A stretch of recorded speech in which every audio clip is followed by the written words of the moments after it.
Victoire cherchait depuis 1 heure ses maudits papiers pour le foot de Sam. Elle était persuadée de les avoir déposés hier soir sur la commode de l'entrée. Sous la commode? Derrière la commode? Rien. Que dalle, merde!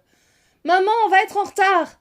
Maman! Maman! Tard, maman! Oui, 2 minutes, je cherche, allez dans la voiture! Samuel souffla d'exaspération, ce qui fait sentir à Victoire quelle mère médiocre elle pouvait être. Les papiers n'étaient pas là. Elle devrait à nouveau en demander une copie à l'entraîneur. La 3e. Elle sortit de la maison habillée d'un legging noir et dans son t-shirt orange à bretelles que Louisa avait déjà décoré avec ses petits doigts de pâte à tartiner. Quand elle entra dans la voiture, elle plaça machinalement ses mains dans ses cheveux châtains afin de les nouer au plus vite. Soudain, ses yeux bleus irisés de vert croisèrent le rétroviseur. Elle n'avait entendu que numéro 2 et numéro 3.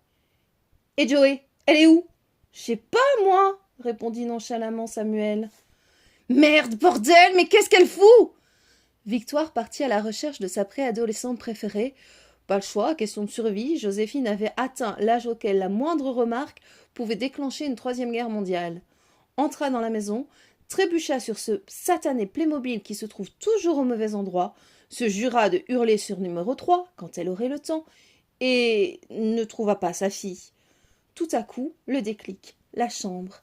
Elle avait encore une fois oublié de la réveiller. Mais que se passe-t-il à l'aube des 12 ans d'une adolescente pour qu'elle ait besoin de dormir autant? Il était presque 14 heures et elle était montée se reposer juste après le repas de la veille. Le temps était compté si elle ne voulait pas avoir encore à subir le regard des parents qui se la jouent et le sermon de Monsieur j'entraîne les gosses des autres pour pas avoir à supporter ma femme. Elle la laissa là, supposant que les neurones de sa fille n'étaient pas à ce point brisés par la télé-réalité pour qu'elle fasse une crise de panique sans voir sa maman chérie. Pas le choix, question de survie, purement matérielle cette fois, ses parents étant sa seule source de revenus. S'en apercevrait-elle seulement? Où était parti ce temps où Joséphine pleurait rien qu'en la déposant à la crèche et lui sautait au cou le soir comme si toute son existence, tout son bonheur ne dépendait que d'elle? La voiture démarra en trombe. Samuel et Louisa préférèrent ignorer leur mère, tous deux convaincus que la moindre contrariété supplémentaire les priverait d'histoire le soir. Arrivé devant le terrain, Monsieur Coach autosurnommé se mit à les applaudir suivant de quelques parents hilars. Les autres regardaient leur montre d'un air exaspéré. « Bah alors, Madame Magnan, décidez à venir avec mes papiers !» dit-il en lui tendant une main déterminée. « Monsieur Martin, j'avais tellement hâte de vous voir que je les ai oubliés. » Là, il ne rigolait plus. La drague à 25 ans, ça passe, mais à 39 ans et 3 gnomes, ça l'exaspère, le vieux machin. Il la toisa avec condescendance, un instant avant de répondre.